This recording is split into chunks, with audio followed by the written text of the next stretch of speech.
nabaday ku soo dhawaada qaybtii shanaad ee taxanihii buugga afgembiga dhicisoobay qisada shirqoolkii Turkiga ka dhacay. qaybtii hore waxaynu kaga soo warranay generaalkii qorsheeyay afgembiga iyo gacantii uu ka helay wadaadka Fatxullah Gulen. waxaanu soo aragnay taliyihii guud ee ciidamada Generaal Khalusi Akar oo diiday inuu saxeexo wareegtada koowaad ee kooxda afgembigu ay doonayeen inay baahiyaan iyo xitaa inuu akhriyo waxa ku qoran, taasoo abaalka uu ku mutaystay ay noqotay inay kooxdu afduubto. waxaynu ka soo warranay generaalkii isku waday kursiga madaxweynaha ku iman doona afgembiga. waxyaabaha kaleenu ka soo warranayna waxaa ka mid ahaa kaalintii ay shabakada WhatsApp-ku ku lahayd xiriirka iyo warisgaarsiinta kooxaha afgembiga iyo xogihii ay isdhaafsadeen ee markii dambe laga helay. haddaba inagoo halkaas ka sii wadayna qaybteennan cusubna waxaa u bilaabmaysaa sidan.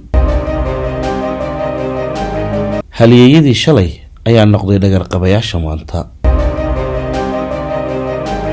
saacado yar ka hor afgembigii dhicisoobay, qaar badan oo ka mid ah generaaladii ciidamada Turkiga iyo saraakiishii darajada dhexe ayaa lagu tirinayay in ay yihiin naftood horayaal qalankooda u haya sharaf iyo karaamo ay kaga difaacayaan quwad kasta oo dibadeed, diyaarna u yihiin inay u hoggaansamaan xeerarka dimuqraadiyadda iyo maamul wanaagga. laakiin karaamayntii ay isku duubnida ku haysteen waxa ay dhammaatay daqiiqado yar kadib markii generaalkii ugu horreeyay ee ciidamada Turkiga Generaal Khalusi Akar laga soo furtay kooxdii haysatay ee ay kala miir dillaaceen raggii iyagoo afgembiga waday iyo kuwii ka soo horjeestay oo ugu magac dheeraa taliyihii guud ee ciidanka qaybta koowaad Generaal Downdar, kaas oo intii howlgalka fashilinta afgembigu socday taliyaha guud ee ciidamaduna afduubka ku maqnaa loo magacaabay taliyaha guud ee kumeel gaarhka ah. hay-adda milatariga Turkiga oo ahayd hay-ad ay haybad badan dadkeedu u hayaan ayaa mar kaliya isu bedeshay bartilmaameed warbaahinta oo dhammi faallayso, qaar badan oo ka mid ahna ceebahooda bannaanka soo dhigto. muddo gaaban gudaheed waxaa xabsiga la dhigay jenaraallo iyo admiraallo ciidan oo isugu jireen kuwo baaritaan ahaan loo qabtay iyo kuwo iyaga si toos ah xabsiga loogu gudbiyey kadib markii loo aqoonsaday inay howlgalka ku lug lahaayeen. waxaa telefishinada laga daawaday rag badan oo inta ay gidaarada madaxa saareen dhalinyaro bilays iyo rayd isugu jira laba dible gacmaha uga xidhayeen si loogu wareejiyay hay-adaha ammaanka iyo garsoorka. generaalada qaar nabarra ayaa laga arkayay wejigooda, waxaana la xaqiijinayaa in qaar badan ay dad gadoodsan oo afgembiga diidani gacan ula tegeen, kuwo kalena ay garaaceen ciidamadoodii afgembiga ku khilaafsanaa markii ay soo qabanayeen. inkastoo ay xukuumadda Turkigu beenisay in ay jirto cid jirdil gaar ah loo geystay, balse ay jiraan kuwo dhibaata ay ka soo gaadhay rabshadaha dhacay bilowgii hore ee fashilaada afgembiga. Generaal Akin Astok ayaa ka mid ahaa halyeeyadii shalay ee maanta iyada oo uu muuqaalkoodu karaamadil yahay telefishinada laga arkayay. generaalka oo ahaa 64 jir sharaf ku dhex lahaan jiray hogaaminta ciidamada cirka oo uu 3 sano taliya guud u ahaa, maanta waxa uu noqday maxbuus ku eedeysan khiyaamo qaran.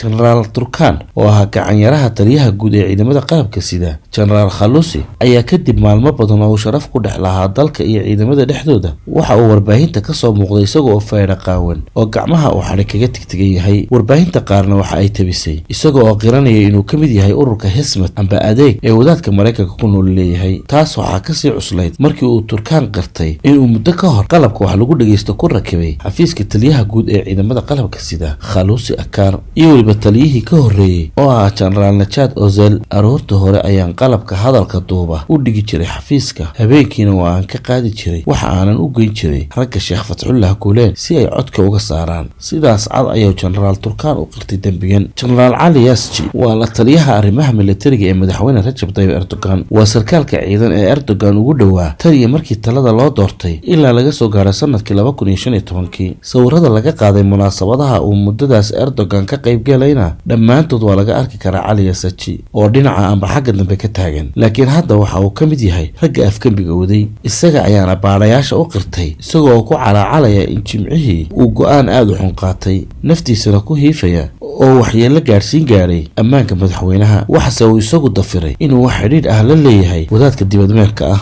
afgembigan waxaa isagana ku lug yeeshay boqolaal ka mid ah ilaalada gaarka ah ee madaxweyne Erdogan, kuwaas oo ay ku jiraan saraakiil darajadoodu sarreyso iyo kuwa darajada dhexe ah, askar iyo dharcad kale oo tiro badan. waana sababta keentay in xabsiga loo taxaabo tiro aad u badan oo ciidamadii ilaalada madaxtooyada ah, islamarkaana la kala diro gebi ahaanba ciidamadii lagu magacaabi jiray ilaalada madaxtooyada. ciidamada ilaalada madaxweynuhu caadi ahaan waxa ay ahaan jireen cutub ka mid ah ciidamada loo yaqaano ciidamada sida gaarka ah u tababaran. tiradoodu waa 2500, xaruntooduna waa qasriga weyn ee madaxtooyada Turkiga oo ka dhisan magaalada Ankara ee caasimadda ah.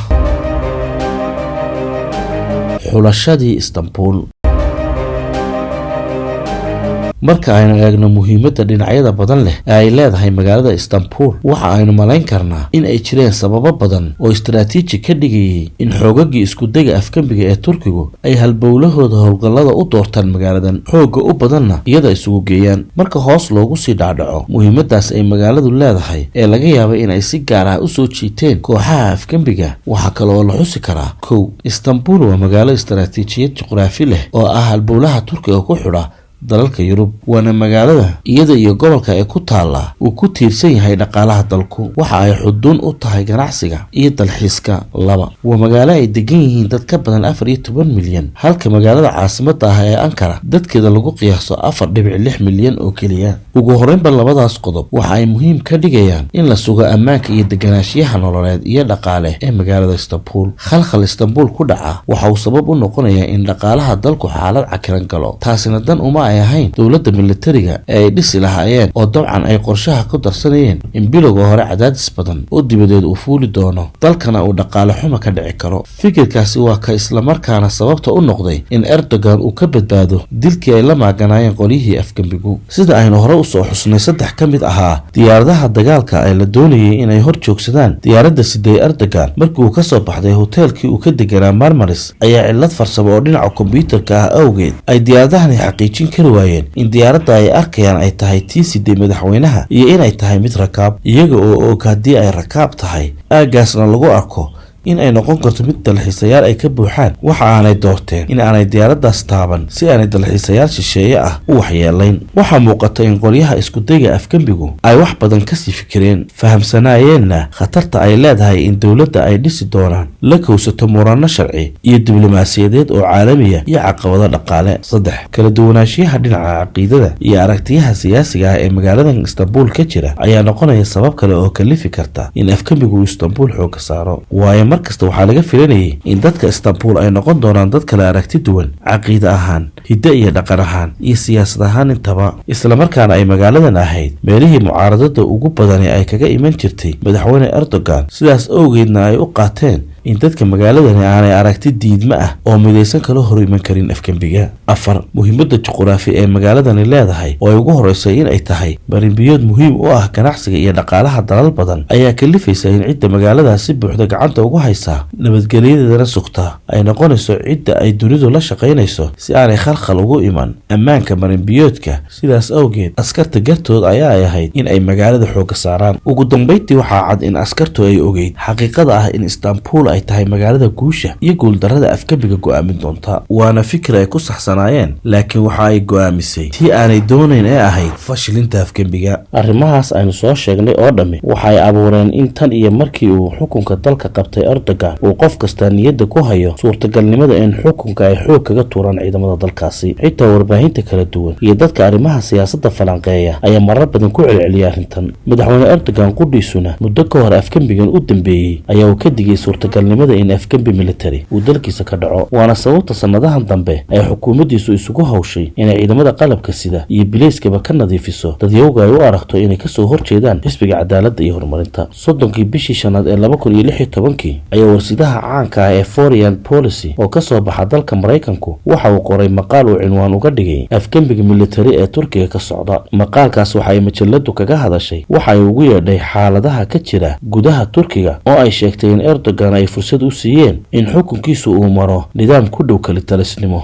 sidaa u dhigtay taasoo ay sheegtay inay abuurtay in dad badan ay aaminaan in madaxweyne Erdogan uu yahay madaxweynihii ugu horreeyay Turkiga casriga ah ee awooday inuu ciidiyaha ka guro ciidamadii dalkaas laakiin sida uu maqaalkani ku doodayay runtu aanay sidaas ahayn balse sababta Erdogan ay ciidamada uga aamuseen ay ku timid heshiisyo nabadeed iyo isfahanno oo Erdogan la sameeyay ciidamada taasina ay fursad u siisay in ay korto awoodiisa xukunka ee dalka gudihiisa iyo inuu cagaha u qotomiyo siyaasaddiisa arrimaha dibadda Foreign Policy waxa ay ku dootay in siyaasadaas Erdogan uu qaatay ee ah in ciidanka uu siiyo awood iyo madax banaani ay iyaguna ogolaadaan wada noolaanshiyo in ay aakhirka Erdogan khatar ku tahay waxaa jira dad ka tirsan kuwa ku dhow Erdogan oo iyagu ka cabsi qaba in shabeelka uu Erdogan doonayo in uu fuulaa uu maanta sidii hore kasii bahalsan yahay argoosina u ooman yahay waayo waxa ay generaalada ciidamadu u arkaan in aanay geeyin habdhaqankaas ay kala kulmeen madaxweyne Erdogan oo aad uga duwan kii ay uga barteen hogaamiyaashii siyaasadda ee isaga ka horreeyay iyo in xisbiga cadaaladda iyo horumarku uu yahay cadow doonaya inuu ka fogeeyo masraxyada lagaga arrimiyo aayaha siyaasadeed ee dalka, iyadoo sheegtay in arrimahaas aanu soo xusnay oo laysku daray ay caddayn u yihiin suurtagalnimada in afgembi militari kusoo fool leeyahay madaxweyne Rajab Tayyip Erdogan. sidaasoo kale waxa uu tilmaamayaa dhirbaaxada kulul ee ciidanka Turkigu kala kulmay Erdogan iyo dowladdiisa intii ka dambeysay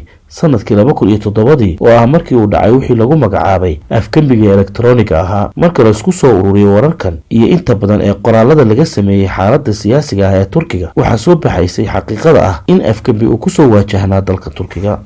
Marjan Tube.